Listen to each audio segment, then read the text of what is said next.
Good morning to everybody. As you can see, the next step, the outline, is to look at licensing, both officials licensing and competitor licensing. We want to do an introduction, first of all, of what we believe to be the requirements from the FIA. You've all been empowered as ASNs, and there's certain responsibilities as that of being an ASN, some sort of licensing system in place. It's also important to have a licensing system because if you don't have one, you have no communication system with your stakeholders. So if you've got drivers or entrants and competitors and officials, if you don't know who they are, you can't communicate with them. So it's the first base of having a communication system which you can then develop to get some commercial benefit of having that relationship. What they're going to have, as I say, is a snapshot into the Africa situation, and that's from the feedback you gave us from the questionnaire that went out. A case study next with Steve Harding, which is, I think, South Africa. Steve, yep. And then we'll go into a workshop, and the workshop idea in 4 groups is to have a look with you at what you're doing at the moment, and based on what we've presented, what opportunities there might be to derive perhaps more revenue and to expand your licensing system. International Sporting Code. I'm quite a boring person. I actually read it from time to time, and it's quite interesting when you read through the International Sporting Code what it actually says, because there are requirements in there for ASNs, things that when you're empowered, you're required to do. So one ASN should be recognised by the FIA as the sole international sporting power for the enforcement of the code, and control of motorsport throughout the territories placed under its authority and in its own country. Now, you've got a huge benefit there because nobody else can come into your territory. You have the power, you have the sole rights to exploit things and to put in systems as you wish. What does it mean? What does the International Sporting Code require us as ASNs to actually do? And I've actually got here a copy of our development manual. And if you look at the International Sporting Code, under Appendix L, of course, which is the licensing section, it lists there the requirements of licensing. Now, of course, it talks mostly about international licenses, is quite correct, but it does also put a requirement on you to issue licenses. If you don't issue licenses, you can't control people, you can't remove the license, if not anything else. It's also in here, and I just checked to make sure the numbers are right, and under page 145, if you have a look in your development manual, it actually talks about competition licenses and the issue of those licenses. Officials licenses, there's a new section, as you probably know, in the ISC from the Volunteers Commission, and it lists in there the concept of having licensing for officials, and in the manual here, it's chapter 4, page 153. And I would encourage you to have a look at the manual and use the manual. It's all in there. It's taken a long time to put together. It's there for your benefit to use. And then finally, very important, the issuing of permits. Again, it's in the ISC. You're required as an ASN to issue permits for events. It's in the ISC, and it's in here as well, page 103 in chapter 3. Thanks, Colin. We've spoken about, well, Colin's identified why we need a licence system and a licence structure, but bringing it back to the last 2 days' worth of sessions, I think there's 2 core reasons. One, as Colin has identified, the sporting reasons. So being able to control, for want of a better term, your competitors within your ASN, to link to your events, to link to your clubs. So many ASNs require a club membership, for instance, before a licence can be purchased. So we know some of those reasons, and the big one yesterday, of course, was commercialising. So we can make money from it. We can make money by selling a licence. We can make some money by embedding insurance as a product with the licence, and of course the sport development benefits that follow on from that. But what does the structure look like? And I think this is where we need to rely on the FIA, not necessarily to provide a structure for every country, but to give us an indication of what we can implement on a local level. Has anyone seen this previously, this framework? No? So it's pretty straightforward. We'll talk through it quite briefly now, but Competency framework is something we spoke about in relation to the cluster programs. So do we know what a competency framework is? So after we do training, what comes next? Assessment. Assessment. And how do we make sure that people maintain that level of training over a period of years? Steve? Well, certainly with our system, we have a requirement of annual renewal, and we have a requirement that every 3 years, certain categories of officials have to have attended a seminar and written an exam. So competency. So training is one part of it, as we can see. Assessment, so an exam. So generally speaking, issuing a license should be the end product. We've got training, we've got a competency framework to actually ensure that people know what they're doing. So our officials are safe and they're doing the role correctly on behalf of our ASN. Issuing a license, again, is the ultimate product. So why do we need one? And what is a system? Any process, procedures, anything in place to ensure that you're managing your structure effectively. And the benefits. Which ASNs are not deriving income from a license system at the moment? Show of hands. So everyone gets income from licensing. Officials licensing? Yep. No. Does anyone charge for officials license?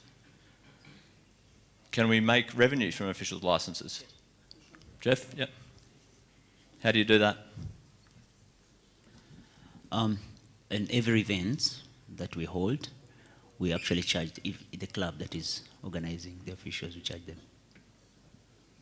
You charge the officials to officiate? Wow. Okay. Competition licenses we charge for. So revenue is important, but what are the other benefits? Accurate data of the members. Who has a database? South Africa, developed ASNs, yet a licensed database. How else can we earn revenue from a database other than charging a license fee? We spoke about it yesterday. Other sources of revenue? Media, sponsorship, marketing, communication.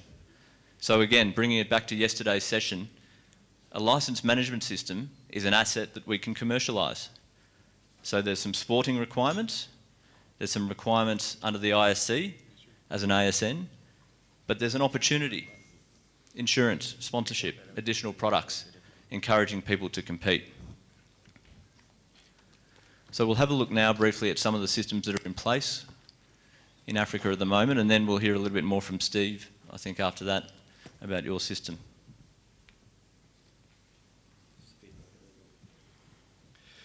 Okay, I'm not sure, Fred may know what level of feedback we got from the questionnaire. I think it was about 10 ASNs came back, but the feedback we got, this is the sort of levels of percentages of what sort of systems are being used for the licensing. And you can see there that at the moment it's a self-created spreadsheet in the main. And I think when you've got a small number of license holders, that's quite adequate to use a spreadsheet. It's not expensive and you can keep it up to date. Self-created database, as people get, you get more people coming through, you need something a bit more sophisticated. Also, sometimes it helps, got somebody who is a driver and a clerk of course and a marshal. They don't want to get 3 of everything, 3 letters, etc. So it gets more complicated as you grow, that you want really based on the individual, and you attach to that file all the different things they do within your system. I was just going to go down a bit further, if it's all right. Generic, it seems that there's no off-the-peg generic systems being used, but there are some customised CRM systems, and I think that's probably the bigger ASNs doing that. Thanks, John. And this one, I had trouble reading it actually on the slide, but it's actually looking at what is actually licensed. And it's over on the right-hand side that's probably easier to look at. Venues, track licenses, I suppose, are there. Circuits, yeah, same thing. Events, permits being issued.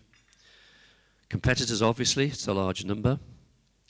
Competitors, I guess competitors is entrance and drivers is actually individual drivers on that slide. Teams.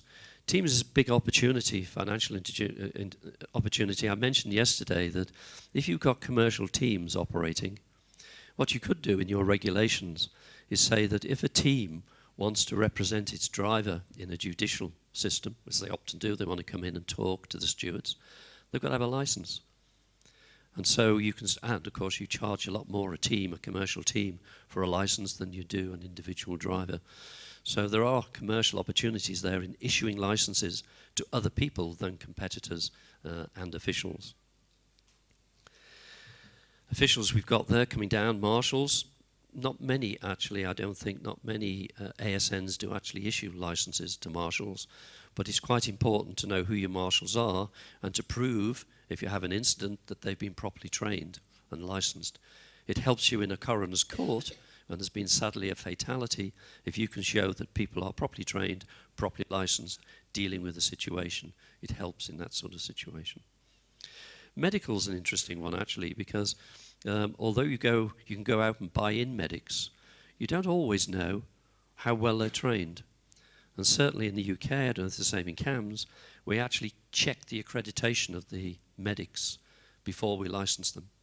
So if a club is organising an event and a medic, comes along, paramedic or whatever, and they have an ASN licence, the club knows that person has been assessed and is accredited as a medic and properly insured. Insurance is a big issue, of course. Again, I don't think we charge the medics because we're desperate to get the medics to help us. Andrew. Just going back to officials licensing, I'd actually be of interest to know how many ASNs that have got the licensing system have a graded license system. Because whether you've got we have a bronze, gold, silver, bronze, silver, gold level, for example. So we grade the officials so that we know that wherever they go around our country, they're appropriately qualified to do that particular job.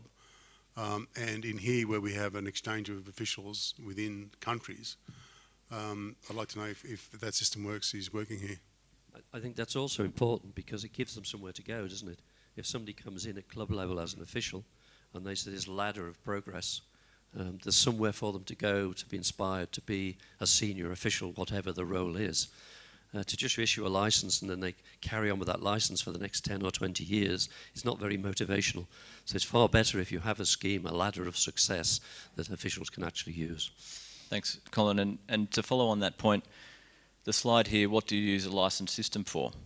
Now, it may not have been picked up in the survey, but there's nothing about the sporting requirements. So do you check competition licenses when people enter an event? Zimbabwe you do, South Africa you do.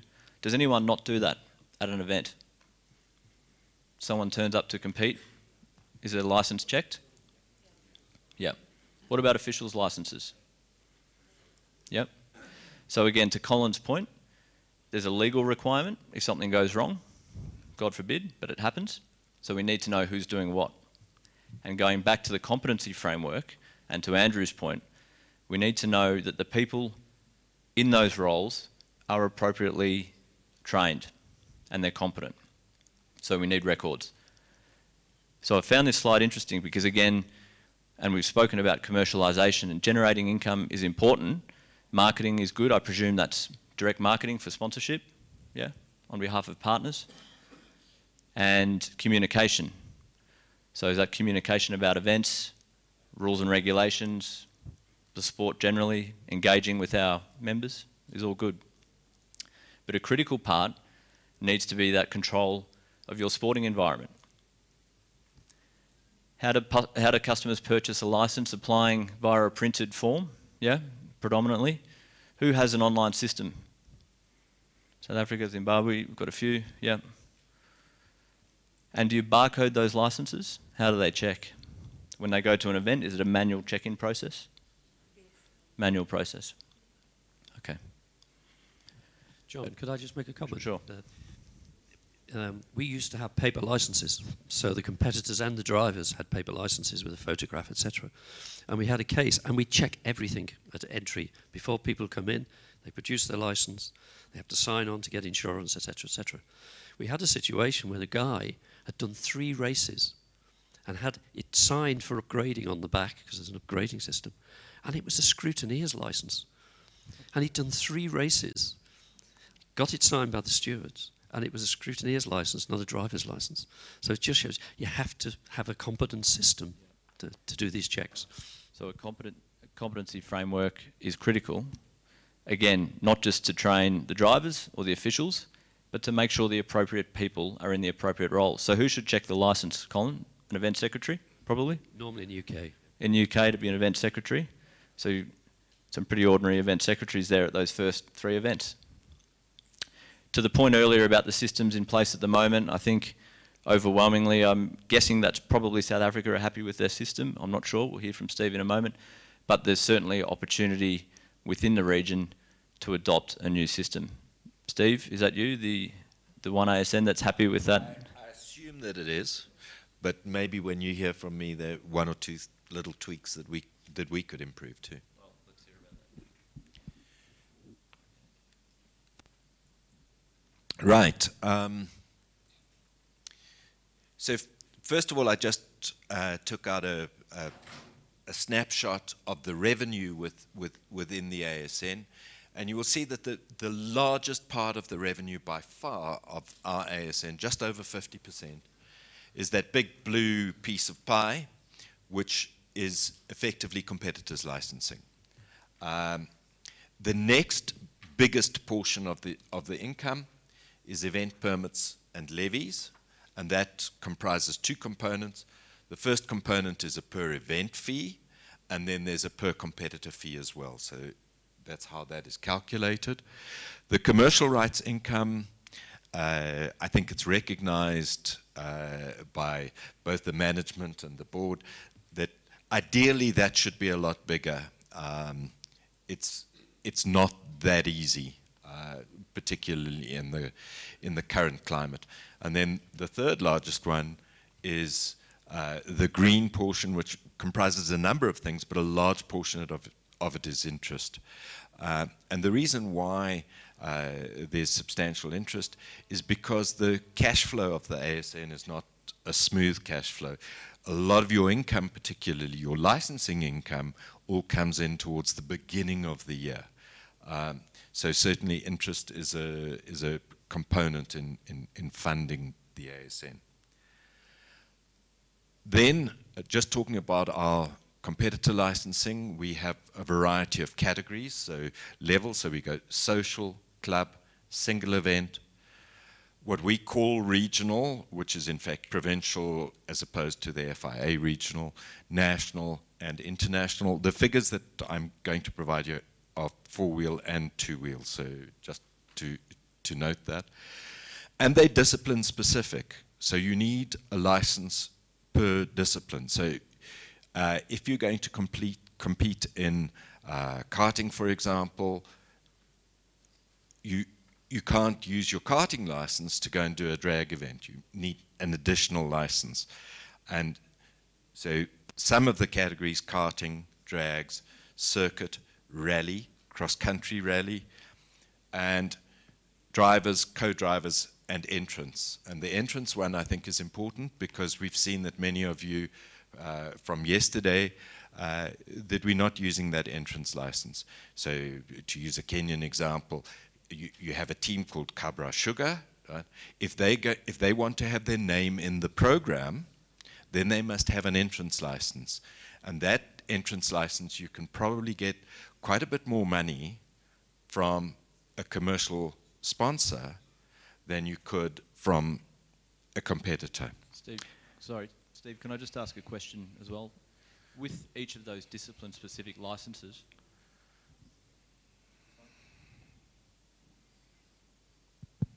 thanks, sorry, the question was, I'm not sure if this is on, do you have separate training as part of your framework? Is it online training or theoretical training for each discipline?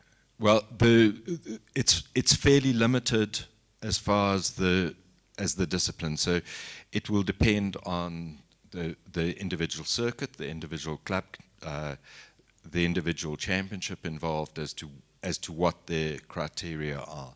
So certainly, for example, we wouldn't issue a national circuit license until you've done a number of provincial level events. We do with circuit specifically, there's an exam requirement for a first-time license holder. Okay. So they do at least have to understand the flag signals, if nothing else. Okay. It's very important. The price of licenses ranges from about $18 to $250 for a competitor's license, and the average is around $50 US.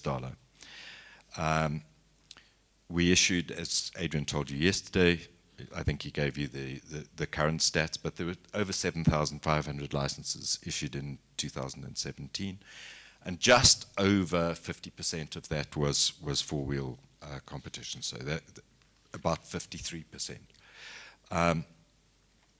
The licensing system is online. It is available 24/7 most of the year, except the Christmas shutdown period. And in most categories, it's totally automated. So some of the exceptions are, if you're over 50 years old, we require an ECG every 3 years, and we had a lot of resistance until we explained that one or two people have done that resting and effort ECG and been booked in within the next week for a bypass operation. So, you know, it's not a joke. It is something that's worth doing. People think their health is perfect, but it isn't always the case. Sorry, Steve, just a quick question from Jeff. Steve, I would like to know, it's always a question from my drivers. The licensing fee, what does it cover generally? They always ask that, and maybe I don't like. Well, in our case, there's an association with insurance, which has a separate costing component to it, but basically it entitles them to compete, and there's got to be an administration of the sport. There are all sorts of things that are costly, that they derive benefit from. Ultimately, the rules have to be established, the rules have to be policed, you have to maintain a judicial system. All of these things cost money. So if you want to compete, you need to have a license. As soon as you go to an international level, of course, the benefit is that license allows you to do that. But I know exactly the question. Why are we paying this money to the ASN to permit us to compete? And I think competitors just have to understand that, you know, that's the right of the ASN, and the ASN does provide a lot of services. It might not be quite as direct as they expect, but somebody's got to maintain those rules. Somebody's got to police those rules.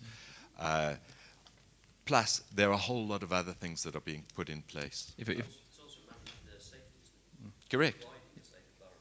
Yeah. And if I can jump in there, as we spoke about yesterday, commercialising the assets and that building the foundation stage.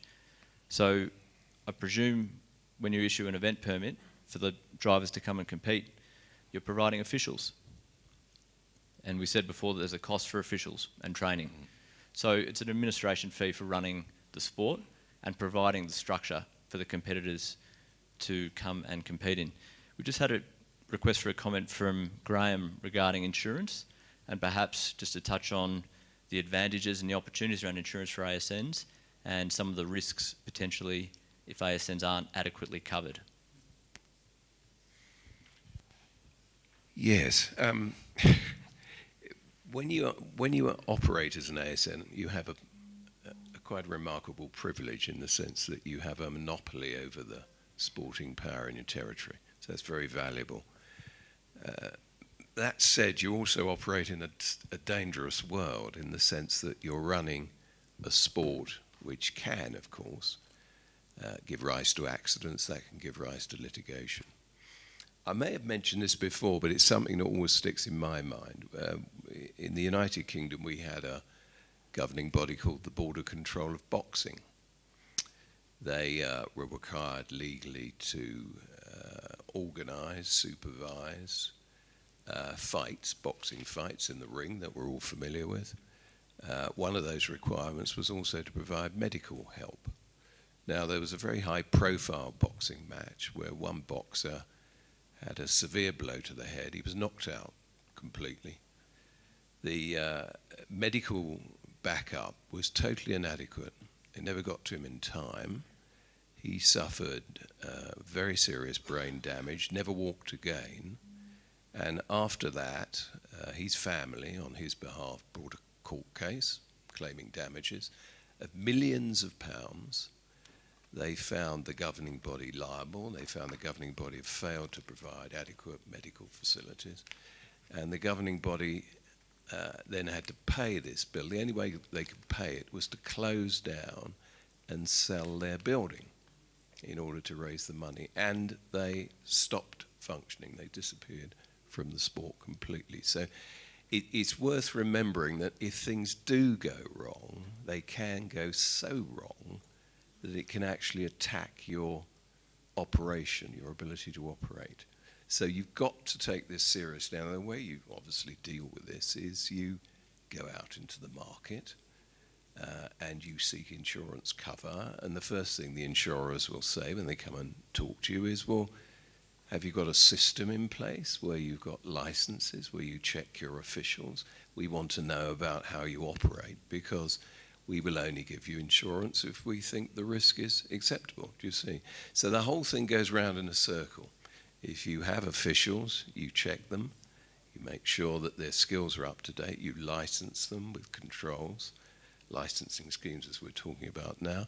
Then once you have that system, you can go into the market, you can get insurance, that protects you, and then the whole thing operates successfully. If you don't do that, you may have a monopoly, which is incredibly valuable. Most places around the world, you can't have a monopoly. It's illegal sometimes, commercially, but we give it to you. But you'll be operating in circumstances where you're exposed to risks, which I think you should be covered. Do you see? There we are. I think that's very important, and I will deal with officials' licenses in a little while. But the insurance issue for me is absolutely critical as an official. There are a whole lot of, unfortunately, I have a legal background, but there are a whole lot of things that I do as a volunteer for the ASN that can potentially involve me in immense legal liability. And lawyers, I don't particularly like lawyers, despite the fact that I am one, tend to take a shotgun approach. When something happens, they don't take a rifle and aim at one person. They aim at everybody they possibly can. Willie can narrate a story of how he was tied up in the courts for 8 or 9 or 10 years, as was MSA. At the end of the day, it wasn't problematic in that there was proper insurance in place. But had there not been that proper insurance in place, it could have been a very different situation, just in terms of the costs that would have been incurred to defend himself. So there's an example, rally accident, somebody lands up in a wheelchair for the rest of their life and seeks to recover. And as I say, they target the club, they target the ASN, they target the clerk of the course, they target everybody they possibly can. Just to add to Graham's point on necessity of insurance, selling your building is bad enough, but we had a case in Sydney with a fatality where 4 of our officials were charged with manslaughter, and our insurance company came with us and fought the case, and the charges were eventually dropped. So, you know, we are in that field. We are in an area where we have coroners that can, and police that can actually lay criminal charges. So insurance, although it's unpalatably expensive, is quite a necessity. Absolutely, and you're right to point out the criminal responsibility as well as the civil responsibility. If ASNs don't have insurance, I would suggest that you make contact with us if you're close to us, or otherwise make contact with someone like Colin, who can put you in touch with the insurers who insuring MSA in the UK or MSA in South Africa, who actually understand the situation. So I know with some of our neighboring countries, they couldn't find brokers who understood motorsport, who understood the risk, and they teamed up together with a broker in another country to actually place the insurance correctly and have the risks correctly assessed. Steve, one point, we also have Elise Close. We are working with them. So just in case, you can send an email to Sonia, and then through the legal department, we can put you in contact with the FIA insurance company. Yeah, they're specialist insurers. I'm sure that many of you who've been to sports conferences have met the people from Ellis Close who are always there and always very helpful. Yes, Mohammed. Steve, are you talking about, I mean, of course, any event should be insured, including drivers. Are you talking about specific insurance which covers the risks for the ASN? You mean legal? Yes, indeed. Legal cases and stuff. So we have public liability cover for every single event on a per claim basis of the equivalent of roughly $3.5 million, right? And that covers the officials, the landowners, the organizing club, the ASN. The list of insured parties is rather long in that policy. Sorry. Just out of interest, because as I said yesterday, we have 30 modules in our armory of resources. Is there a need for an insurance module? Is there necessity if, when we come back next year, we bring with us a presentation on insurance? Because it's more than just going to a broker and saying, I want insurance. It's what you as an ASN has to supply to that broker to make sure that the insurance cover you get, if you've got certain risk management things in place, then obviously that will affect your insurance cost. So it's more than just going and asking them to give you a price. It's about you supplying your insurance broker with the relevant details so you get the best deal. And sorry, if I can just jump into Graham's point earlier, a good insurer will insure your structure. So they won't insure individual events, but they will insure your structure based on your claims history. Now, the MSA South Africa would have a detailed history of the sport. You don't want to be in a situation where you are going event by event or individually for insurance. So tying this back into yesterday's session and what we're speaking about, it's critical to build a framework and a structure before you go to a broker. They will insure the entire sport based on the competency framework that you have in place for your officials. Can I just make one comment on public liability insurance, and Steve will tell me if I'm wrong, but we had an incident, in fact Graham was with me when the police arrived, and we had a hill climb where somebody died at the hill climb. The local health and safety people referred it straight to the police. The police came to our offices, interviewed me under caution, and the claim was manslaughter. And manslaughter is a criminal offence. And so our public liability insurance company would not cover it. If it's a criminal offence, your public liability will not insure you. So you need separate insurance to cover those criminal liabilities. Now, it's not very expensive because it's very unlikely to happen, but in our case it did, and Graham was there when the police arrived. So you need to really think through what are the risk factors as an ASN.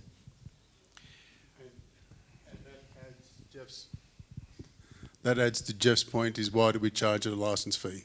Yeah, indeed. So effectively under our system, if a competitor was to ride into a member of the public, that competitor is insured as part of that.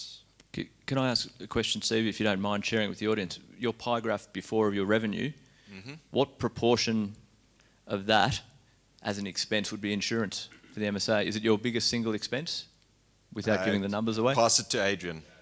30%, 40%? 12, well, that's pretty good.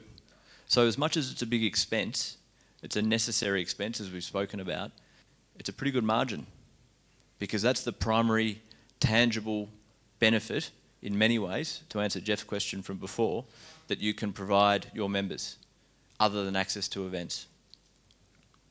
But it's very, very profitable if you do it properly. All right, so we can... Yeah.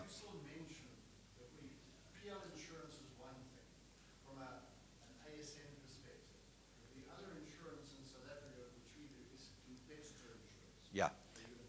Yeah. I'm going to get on there in a moment, if I can get back to my presentation. I think Andrew's point is very good, that we should be looking at an insurance module to go into the ASN development manual and deal with it next in the future, because I think it is a critical part of being an ASN. So if we can go back to the slides. Salah, can we go back to the presentation, please? All right. Just finally on this slide, we went from a paper license card. Later we went to a credit card type competitor license. Then we had a QR code on a cell phone.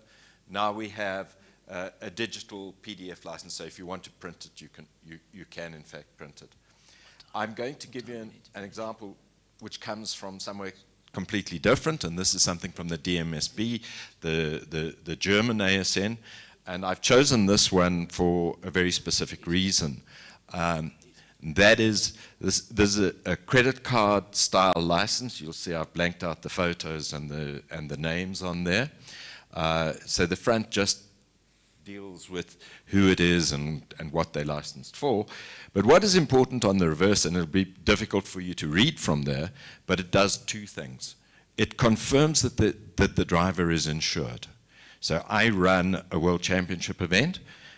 My event secretariat receives all these documents, and they have confirmation of the insurance that is in place for that particular driver in the event of that driver being injured. And it's on the back of this card, and we in fact scan the back and front of this card at documentation so that we have that record with us. The second reason why I chose this particular card is because it's fairly common in Europe to now put the starting permission also on the back of the license card. So that on the reverse there, you'll see the starting permission is there. Both of them are in English and in German.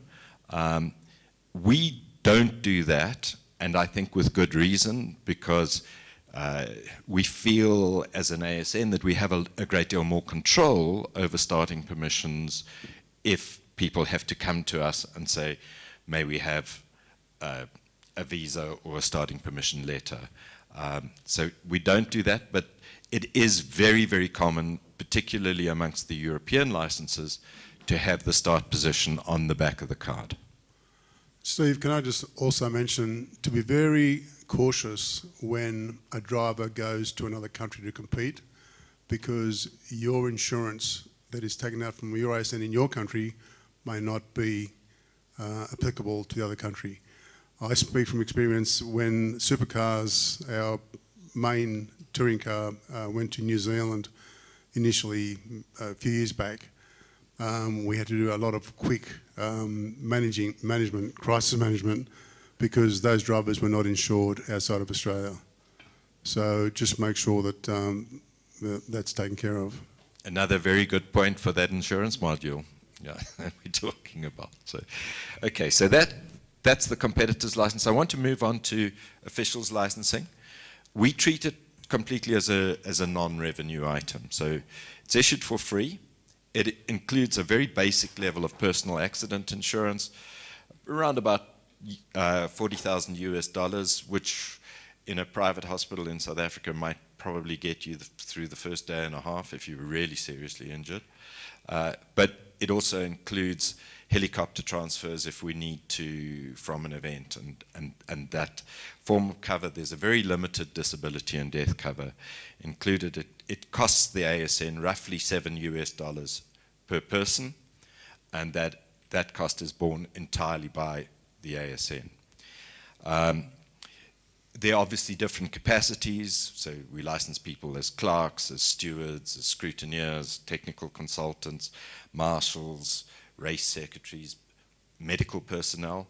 And with the medical, it's important that the medical personnel understand the motorsport specific procedures that are required, that relate in many ways more to the administrative procedures that are required in order to tie in with the insurance. We have competitors who quite frequently injure themselves at events, then they don't go to our medics because they'd prefer to see someone privately, and it becomes a problem because then they're not on the medical report, and if they're not on the medical report, there isn't any insurance in place. So it's making sure that the medics and everyone actually understands how the system works. It may, depending on what it is, require attendance at a seminar, and it may require an examination depending on capacity and discipline.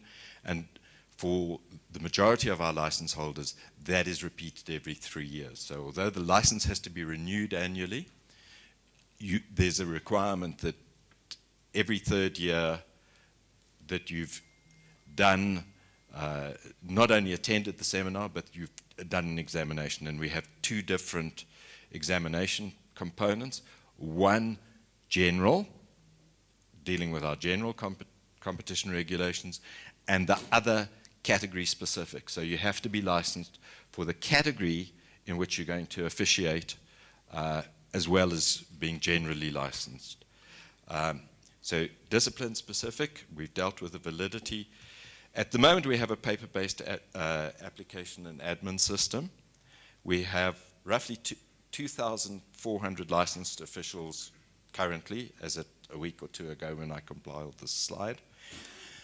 And we allow people to apply for an official's license on the day. So if somebody comes along and is going to officiate, whether they're going to be a trainee marshal or they're just going to assist in the paddock or whatever they are going to do, right, it's the duty of the event secretary to make sure that they are licensed. And if they don't have an existing license, we fill in an application form. On that morning, we've got very strict requirements then that the event secretary on the first working day following that event delivers all of those to the ASN, because it's part of the insurance requirements. And can I just ask, Steve, is that your primary method of attracting and retaining new officials, single event licenses? Is that their entry into the sport? No, that is really sort of, that single event license is there more to cater for the situation where somebody comes on the day, you're going to use them as an official. You want to make sure that they're insured. We want to be sure that every one of our officials is in fact covered. So it's more compliance than a development exercise? Correct. And then finally, the sign-on register triggers insurance for officials. So that's an old license of mine. These 2 come from different years. And the reason why I chose old ones is because we're not issuing credit card type licenses at present. I think it's a mistake, and I've got the CEO there, because I think people have enormous pride in receiving this. I think it's a very little thing to give an official, but that really means something. Maybe you can go one step further than just having the credit card type license. You could have it in a holder and give it with a lanyard. People are proud of that. And then again, the insurance details are on the reverse. So if, heaven forbid, I was involved in an incident and I was injured, the license is there, and the reverse of the license has the insurance details on it, who to contact, and and so on. So I think that that is an incredibly important thing as part of, it's a tiny little thing that really motivates an official. I have a World Championship event. I have 200 officials on that event. The only thing that they get for officiating on that event is a lanyard that goes around their neck and a very nice WRX plastic bag, plastic badge that they are incredibly proud of. It's something that, you know, goes home and gets hung on the wall. If I can just make a quick comment and before we get into the workshop, and Adrian has a comment too. We're going to do a workshop in a minute, but it's a very good point. It's a benefit, but it's an intangible benefit, isn't it? So when we think about what we get for licenses, back to Jeff's point earlier, there's some tangible things, so insurance, okay, God forbid something goes wrong, you have a benefit financially, but there's some intangible benefits of joining your ASN as a license holder as well. A card, for instance. Adrian? Yeah, I just wanted to respond to Steve's point about the credit card thing, and I fully agree with him that it's the way it should be, both from an official and a competitor's point of view. They should have a credit card type license. In South Africa, we've stopped using it for a very practical reason, and that is that our postal system has basically collapsed. Right. So to actually get the cards to the competitors and the officials is just proving impossible. That's actually why it's been done away with. Fair enough. Right. Then I just want to talk a little bit about officials licensing, grading and upgrades, very briefly. And I think that this is very important, and when I go to ASNs around Africa, it's a question that I'm very frequently asked. How do we issue an official's license?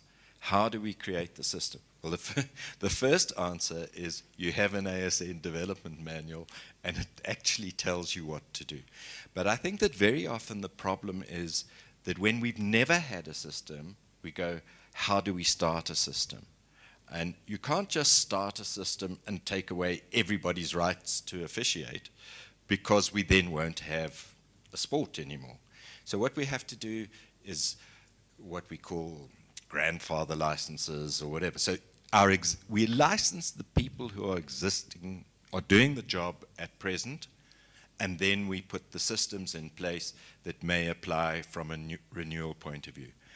I've been around in the sport for a very, very long time, and there was a time when we didn't have requirements of things like seminars and exams for officials. And we had a lot of resistance from particularly some of the more senior officials who say, why do I have to do this, etc. We lost a few, but really very, very few. The vast majority were passionate enough about the sport to eventually realize that it wasn't that intimidating, that they could in fact do an exam, despite the fact that, you know, many of them who have hair that's starting to go the color that mine's going, sort of think, well, at 60 I can't write an exam anymore. They're really not that difficult. Ours are largely based on multiple choice. A large part of it is done on an online system. We use SurveyMonkey to actually run the exams, and it can be done. It's not something particularly difficult. So just to take you through it very quickly, the remaining points. So we issue at different grades, and specific grades may be required for specific positions at different categories of events. So to clerk at a club level event and to clerk at a national event will require a different grade of license. Some basic suggested grades: trainee, then C, then B, then A, and I very much like the suggestion from Andrew that instead of C, B, and A, we go bronze, silver, gold, because somehow that has an element of recognition for the people involved. Factors affecting initial issue: the position and capacity, the experience, test and or exam result. Factors influencing upgrades: experience, recommendations of senior officials, exam or re-examination result, and committee recommendation. And an interesting point that that I think it was John who made when we were preparing for this session, is there should be a ladder. So you should be able to go from trainee to bronze, to silver, to gold. But unfortunately, we have some of the people at the gold level who remove the rung below them. So they burn the ladder. Yeah, or they burn the ladder, or they put in a steel trapdoor. And I think it's very, very important that everybody looks to having a deputy, an assistant, who in time is going to be allowed to take over. I think it's an incredibly important factor. It's a problem that we're certainly heading for in South Africa. I go into race control at a national race meeting, and sometimes when I walk in, I am the youngest person in the room, and I am not young by any means whatsoever. Andrew? It's Just a quick point. To go from a national steward to an international steward with FAA, you've got to have at least a gold in your ASN. So another important reason with the progression chart why we should have a grading system in our national licensing. Yeah, indeed. And then the final point is that when we, and particularly with our National Rally Championship, the first time an A-grade clerk of the course operates, he has to have a far more experienced existing A-grade clerk of the course as his deputy. So you leave him alone, but he's got somebody standing right behind him who, if and when things go wrong, he can say, how do I deal with this? And is that part of an assessment process, or is it informal mentoring? It's more informal mentoring than an official assessment. But it's effectively part of your competency framework, isn't it? Yeah, reinforcing. correct. Yeah. Right, Cool. That brings me to the end of... Thanks, Steve. Round of applause for Steve. Appreciate that. So we've heard what is a pretty good licence system, really. I think we'd all agree. Any faults in the South African system? Seems pretty good, other than the postal system. So we're going to move into a workshop now. If we can just get that slide back up. We've got 4 groups, and we just want to have a look at your systems in place within your ASNs at the moment. So a little bit like the module yesterday with the commercialising unit. What's happening at the moment? What are the areas we can improve it? Insurance might be a good one to touch on. And what can we do about it? So is there an opportunity for the Sport Grant Program, perhaps? An opportunity to work together as ASNs? The East African Zone, perhaps? We spoke about a competency framework within that region before. And where do we go from here? So we want some outcomes. So we'll leave these questions up, but first, if we can move into these groups. There's one French group, I believe. So I'll give you a couple of minutes now to move into those groups. And then about 10 minutes, we'll bring the flip charts and we'll go back to those questions. We'll come back and get a feel for what's happening at the moment. This can be our group. South Africa? Yeah. So Kenya, Rwanda, over here. Perhaps can you guys come over here to this group?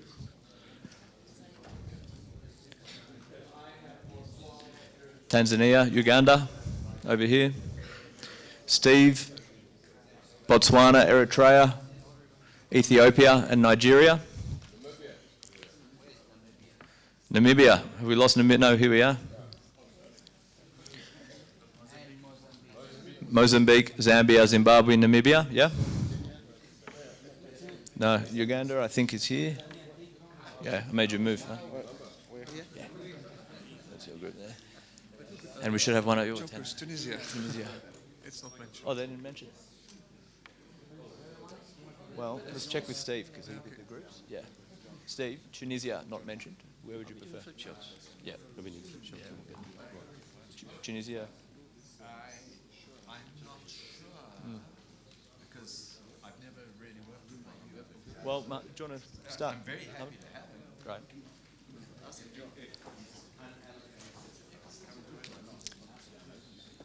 Sorry.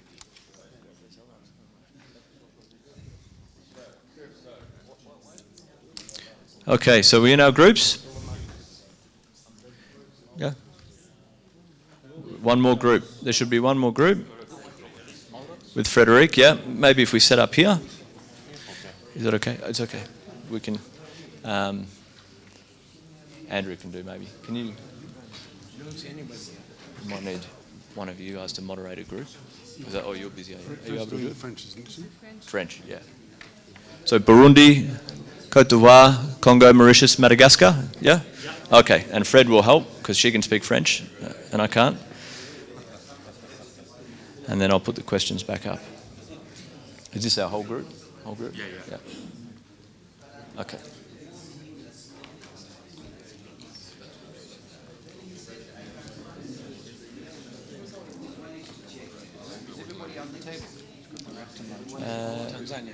Tanzania, yeah.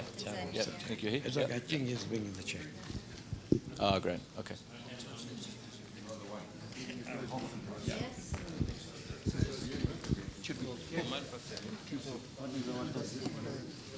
Okay, so you've all heard about South Africa. Who are we with here? Moderator? You don't need a moderator. Sorry? He's a moderator. Why are you throwing him out? Yeah.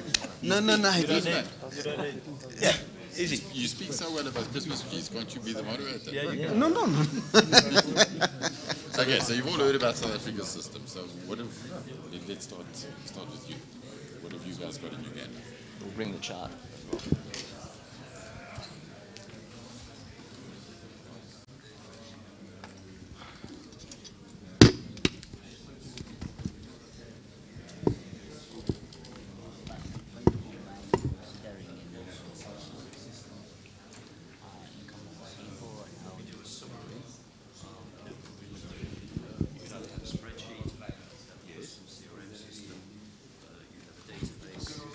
Okay, so you shouldn't really need Fred, other than the French, really.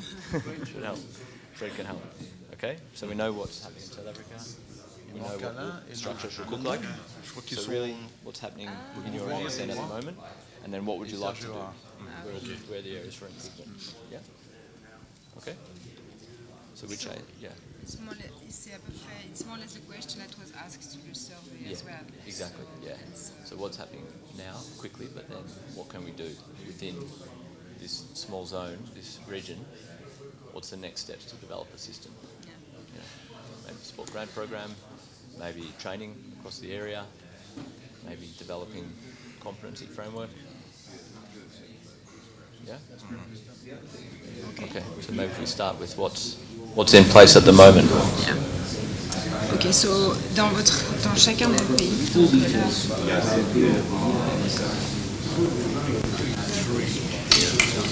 so that sounds as though that's the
Parce que là, vous avez...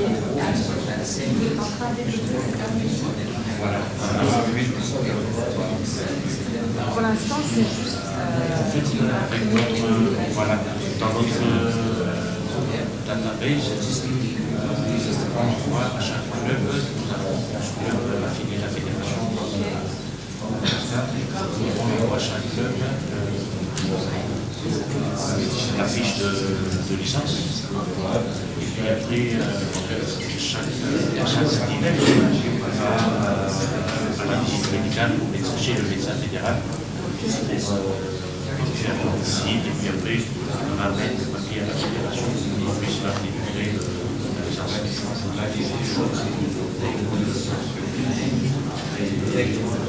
steel carte de visite, avec steel carte bleue. Voilà. C'est pour les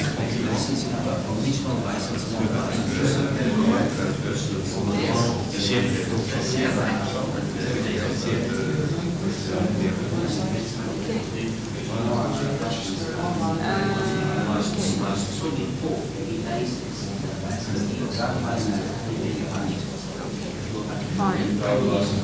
Okay. Est-ce que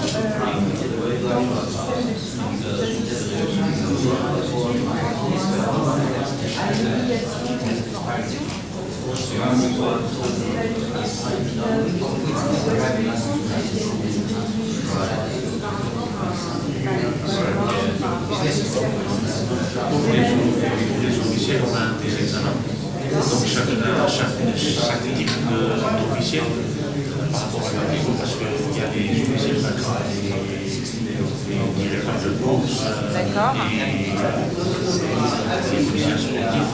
Ce sont des niveaux autres par rapport aux officiels de spécial, officiels de terrain.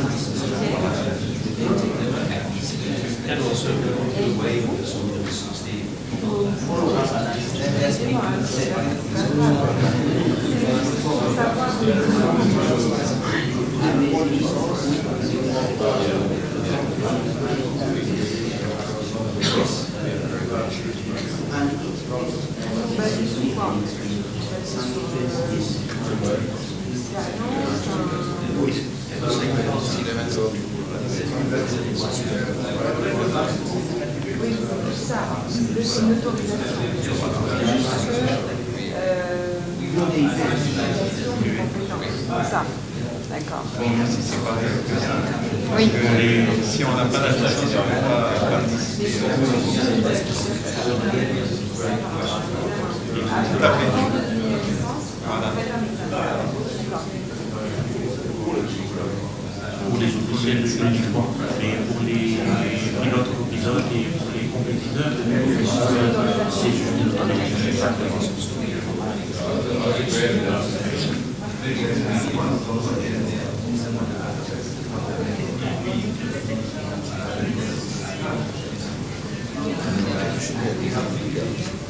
Oui, oui, c'est un prérequis c'est conforme au code international.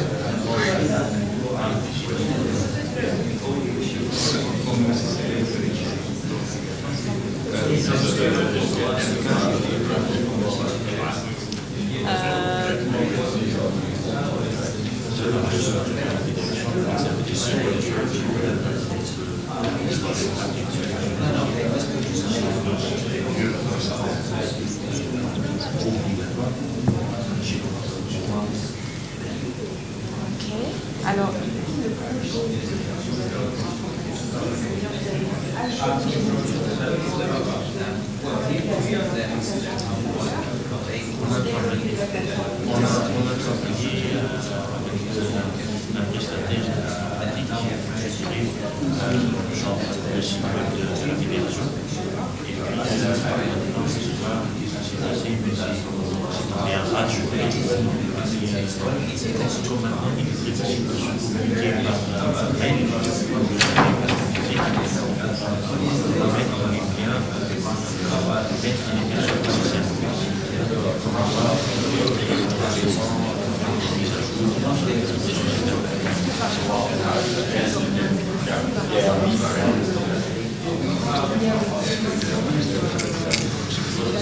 That's good.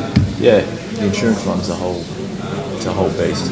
Well, you know, I think we can help come up with it. Well, I think to speak to Surinder, yeah. The first point is, I think a lot of the developing ASNs go to brokers, so we need public liability insurance. Yeah. And the brokers say, well, what for? And of course, before what?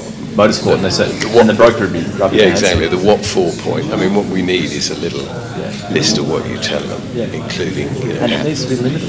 Yeah, absolutely. You know, to Steve, I mean, we give something, I think our policies for the personal accident, it's about 100 grand or something, which is bugger all. It's nothing. Well, and of course, when you look at the statistics on sport, you know, we're actually very, very good. Yeah. I mean, it's certain other sports that but yeah, there's a whole piece of work in it. Yeah.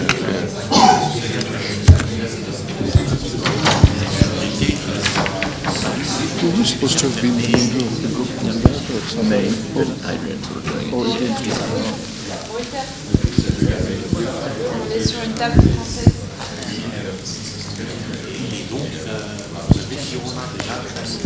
Okay, just a couple more minutes if we can.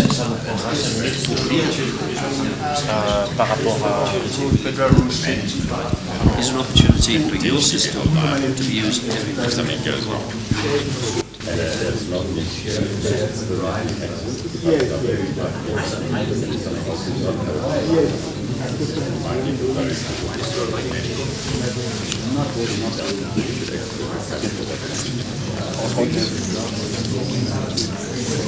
We'll do it. Objective, I think. I've already spoken with David. I've spoken to David. That helps to. In fact, I said that helps me. But not here. But it was for the age specific and it would have been licensed. So what's that?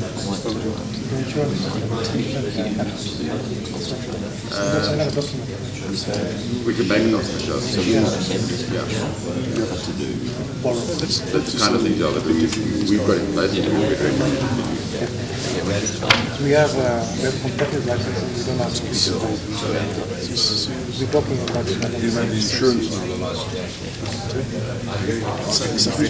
Insurance on the license. Yeah, I think the insurance is what I'm talking about now. So I think that's the important thing. The licenses you can obviously depending on your situation. Because I think should be mentoring Washington. You guys have to do Better off with your local ASN system. I suggest we work together in a very, very comprehensive.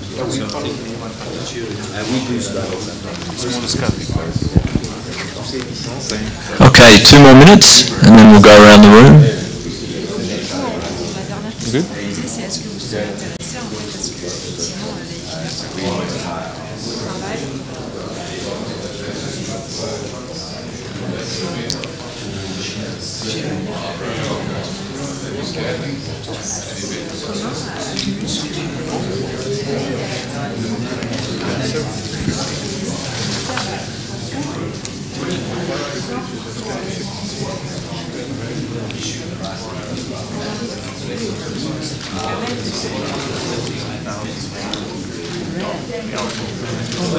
The other benefit is that you're going to have cross-border Almost good. entities in a mini zone.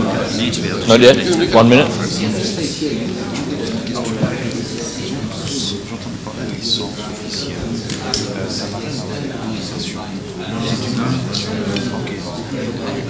Almost ready?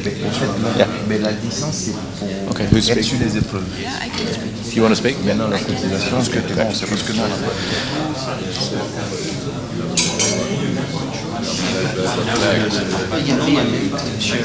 18. 4 years. So for Carnacross for low level competition. In the street car. No. We're almost ready. What you're asking in a closed situation. Closed Close road. Yeah, I mean, transport stages obviously need a driver's license, but if I've got a young 14, 15-year-old, 16-year-old kid that really wants to be in competition, you're saying we can't do it till they're 18. In South Africa, this minute, okay. Okay, last minute, we'll go around the room. Ready to go? Should we start with our French-speaking table? Yep. You good? Maybe we start here. We've got a nice quiet group. Okay. You all right, Colin? Yep. We're okay here? Good to go? You good? Duzman, do you want to speak? Or Adrian? Duzman? Okay. So we'll go around the room quickly now and see what's happening. Duzman, should we start with you? You're the scribe. Yeah, do it in French. You'll be okay. Okay, so quickly run through. You want to start here? Duzman last. We might not get to lunch. Yeah, so start with which ASNs on the table and what's happening at the moment, and then some outcomes. What do we want to see from here? Here on the table we have South Africa, we have Rwanda, we have Uganda, we have Kenya, we have Tanzania, and that is it? Rwanda. Burundi, we don't have it here. Yeah, Uganda. Basically, what we looked at is our licensing system. Do we have it in place? Yes, we do. And how do we do it? We license, first of all, officials. We do that with competitors as well as the events themselves. That is the basic aim. And for the competitors, first of all, we have what we call, you must have gone through a full medical checkup. We have an ASN a doctor, and they must certify each and every competitor at the beginning of the season with all this information, which is definitely private. We may require, it may be required by another doctor as need be. We also need somebody to have a driving license. He must be a member of an affiliated club. And on top of that, you must be in Kenya, for example, a member of the AMREF to be able to get a license. But most important on all this kind of thing, you must have gone through a test. We have a system through which we get upgraded. Say you can start from karting, go to autocross, and you are assessed before you get the final license. Now, as for the officials, we have been discussing, and definitely, like we talked at the general level, there is, we think the system as brought in by Steve could be good, the gold, the silver, and something like that. But on top of that, that is not enough. You may have gold, but at the end of the day, you may not have the capacity, with due respect, say to your age. Some events may need you to run up and down the hill. So definitely, we will give you that, but put a very competent junior person who will be able to do the donkey work. So that is something that we look at. And also, we look at licensing events. By event, you will come and then we assess the officials of your team, your lineup of officials, and say, before we give a license per event, we have to see the team you're going to work with so that we know somebody will not disappear with the logbooks, or I mean some other documents before the event. And so that is really very important. We also base this on experience and individual capacity. That one I've talked about it. This is also based on weight of the event. Each event cannot be handled by each and every. For example, there are certain events which are bigger, are likely to attract bigger crowds, big sponsorship. Definitely we look for heavyweights with the heavy licensing system to do that, which also helps us with the PR. For example, we can say the person in charge of safety is the Inspector General of Police. That will really water down on any other person that would think that we don't have the mechanism. So definitely the system. And lastly, on the licensing system, we have both the manual and the e-licensing. E-licensing, for example, for the case of Uganda, we have just introduced it so that people can be able to get license straight away online, but above all, manual. Because some people may want to do, like we are doing a drifting, you can come on a day license, we assess you, we look at you, we weigh you, we say, I think you're good to go. Thank you very much. Thank you. Well done. Okay, I think it's, as a group, it's us next on this table, and we're representing Zambia, Zimbabwe, Namibia, and Mozambique. I've just become a member of the Mozambique ASN, and that's why I'm speaking. I've been nominated to speak. Between the group, we discuss what is the best system to use for licensing, and it seems it's the customized database is probably most suitable for ASNs of this size within this group. What do they require on the license? Obviously, name of the competitor, date of birth, the issuer license number, which stays with the competitor. I think the ID number was the driving license number, so they are required to have a driving license, a road driving license. There's an exception for youngsters who are under the age of whatever it is, 17, but they can be issued 16 apparently. Yeah. There is no grading at the moment.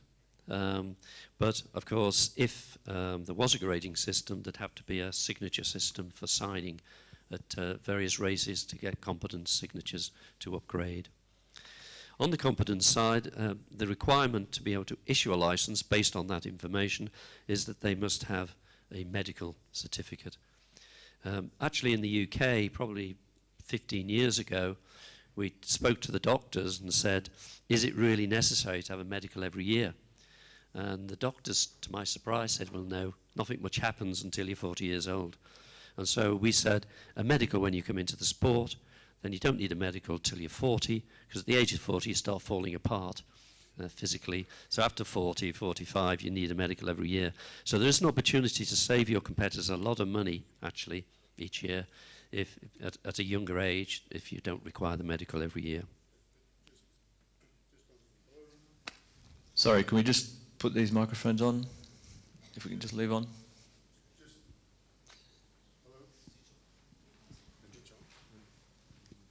Hello? Yep. Just on that, we're the same. A medical when you come into the sport, and after 45, every 2 years, and because we have a lot of historic racing after 65 every year. But it's also important that when we do, and I'm pretty sure the MSA does, when they fill in for their renewal of the license, they have to do a declaration, on a medical declaration themselves. But as Colin said, we talk about the barriers to motorsport, and one is expense. Just think about whether you actually need a medical every 2 or 3 years or every year. Andrew, if I could just expand on that with the South African system. We have a very similar system. As part of the license application, there's a series of questions that need to be answered. So quite apart from the over 50s that we require an ECG every 3 years, as soon as there's an exception on that medical compliance, then we require a medical. So basically it's exactly the same as somebody going to their GP. The form asks the same sort of questions that the GP would ask. The only thing it doesn't do is measure the blood pressure and probably tap him on the knee with a hammer. It does everything else, and as soon as it's out of line, then the medical is required. Actually, in the UK, the way they do it is that they ask competitors to declare which drugs they're taking. And the licensing department know from certain drugs there's an issue, whether it be heart or mental or whatever, and they pick it up through the drugs, the listing of drugs. There's different ways of doing it. Yeah. Just finishing off on this side here, we identified that there is a big opportunity for sharing a database. There's one exists already. And there may be some modifications to that database for the different countries, but it would help if there was a mini zone with competitors crossing countries to have one database, or to be able to share information through the database would be absolutely ideal. And perhaps there's an opportunity to put in a funding bid to the FIA to help with the software development on that system so that it can be shared by the ASNs. That's good, a good outcome, and I think that makes complete sense. Again, everyone's got the same challenges, whether you're an established ASN or not. So the advantage of obviously sharing our resources can make life a little bit easier. Also, a very good point, which we covered a couple of times, about minimising the barriers to competition or officiating. So let's not make it more difficult than we need to. Okay, Steve? All right, we have it at our table here, Botswana, Nigeria, Eritrea, Ethiopia, and Tunisia. And all of the people at the table, with the exception of Eritrea, have competitor licensing systems in place. Some of the countries have officials licensing, others don't, so it's something to be looked at. What is a very interesting observation that came from Jackie here from Botswana, they have an online application system which is Google Docs based, and that feeds directly into an Excel spreadsheet. So massive saving in time and effort, in that all of the information is effectively captured by the competitor and lands up in the spreadsheet. So that was a really novel and new idea. Cool. Okay, great, thank you. We're pressed for time, but Fred's going to finish up for the French table. Thank you very much. So we had three countries on the table, so Burundi, Ivory Coast, and Madagascar. So what we can say that in common, they have a medical check for issuing a license. That's a requirement. There is no real competency framework or training, so that's more like a kind of authorization system. Then you come and to compete, they give the license, but there is no real evaluation or assessment system for evaluation the skills for the officials or the drivers. So what could be the only? We had an interesting discussion with also with Burundi on because they only have a license for the drivers and the co-drivers, and they were interesting to know why we should issue license for officials. So it was an interesting debate, and then Ivory Coast came with the fact that for them it's an important part of the insurance as well system. But the most important thing is to have a record of the different people we come for working during an event, and you can establish a clear competency framework and training afterwards. And if you don't license your officials or volunteers, sometimes it's a bit more complicated to evolve and to have some improvement on the situation with the different officials and the volunteers. So what could be interest for the future for them? It's to develop a common system, like a platform that we can make available for the ASNs. We are the same thing in America's Congress, so it's quite similar. And also I think that a support on the competency framework and the different training and the steps for training the officials and the drivers are something you confirm, guys, that you were looking for. That's it. That's it. Merci. Thank you. Thanks, everyone. Over to you, Fred. Yeah, so just first would like that we applaud Colin and John for the job and the excellent work done during the session. You have more or less finished your work. I'll just give you the evaluation form now. Take 5 minutes to complete it, and then we can go to the lunch and come back at 1:30. So with the help of Natasha, we have a French version and English version. Could you please, French more or less they are here, so it's easy. And the other need the English version. So take a few minutes, give the comments, because then I will show this to Jean-Todt before he's coming for the interactive session in 1 hour. All right, thank you very much for your help.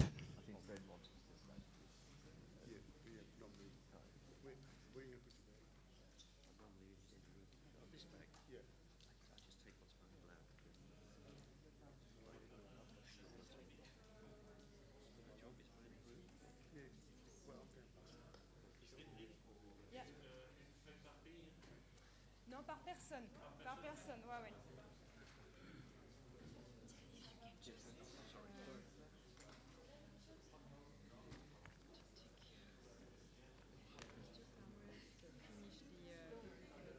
Maybe Colin, you can help as well, just quickly. That's for the interactive session. I always put a slide, and I will invite the leader, the workshop leader, to have a quick wrap-up of 5 minutes. I'm not here, so... Yeah, so Colin will do it. So commercializing ASN and Satuno, I put some bullet points regarding different subjects. So it will appear on the screen when we start the interactive session. Yeah. So Colin and John, what do you think of what really was key points? He wants us to read this.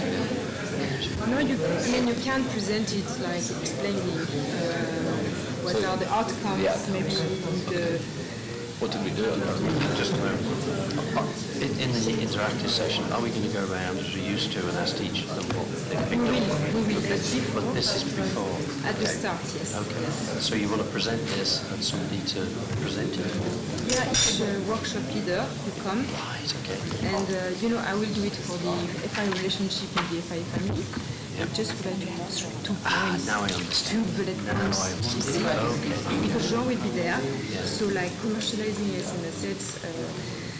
Well, I think that the big issue there was that there are already the ASNs are already commercialising some of their assets. Yep. And most of that is through licensing and payments. Standard licensing, issuing licenses, issuing permits.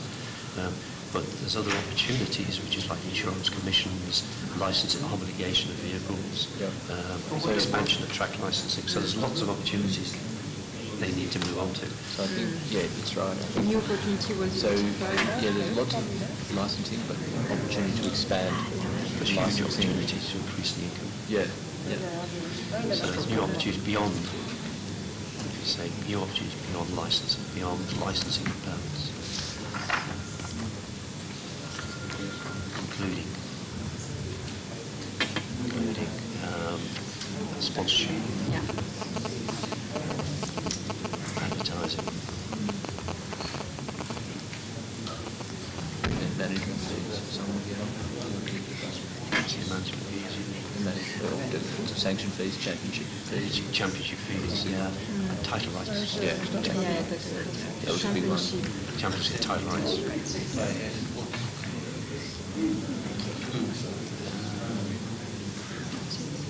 Does that know? I think that covers it, right? I mean, most of what we're doing licensing, I suppose, the thing is to expand or licensing.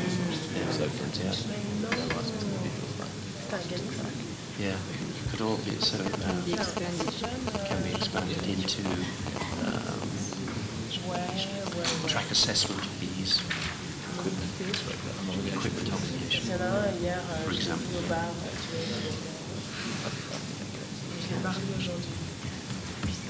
New opportunities beyond licensing, permits, including sponsorship if I tell into the title rights, can be extended. But this is the championship title rights can be expanded. Full stop, and here for the workshop on licensing agencies. Again, ASNs have either spreadsheets. ASNs have either spreadsheets or custom databases. Yeah. These could be adapted. These could be adapted to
Tout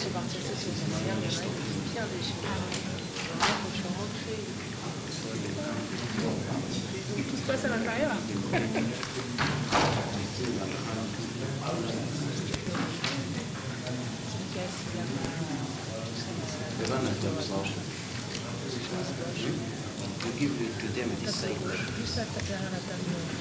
Debbie's just sent me a copy of her bank card. Oh, yeah. She's all excited because it says Mrs. Horton. Oh, really? Because the account is, then the money is coming from you. So I'm hoping to do so she's still working. Yeah. And it's going the other way. Like my husband. He's happy to have, the thing is that us, we have exactly the same name. So Frederick Touré. Yeah. So, And you don't even argue about it, You don't even argue about expenditure. Another dress, another pair of shoes. Mine's the other way. I get into trouble. Where does your money go? I don't know. Just goes. Okay. She goes, I don't understand. What happens to the money anyway? I said, I don't know. I just suspect people. So some goes into the joint account, pay the mortgage. Perfect. No, they are doing it. Perfect. Please come. Yeah, take it to me. Thank you.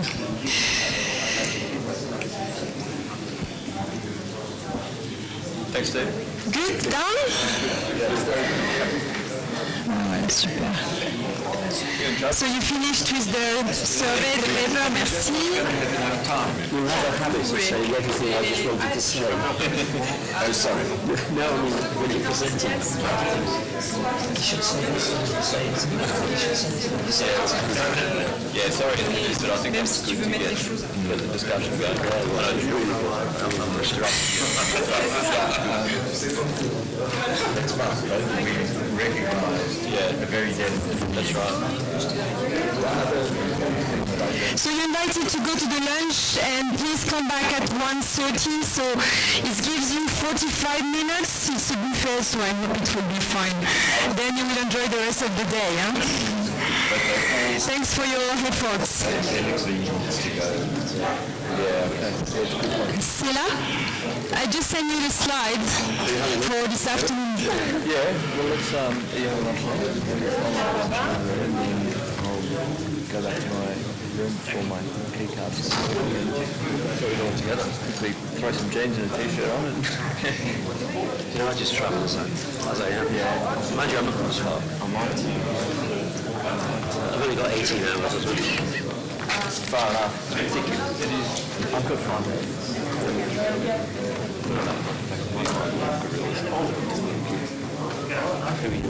Can somebody just move the flip charts at the end of the meeting room, please?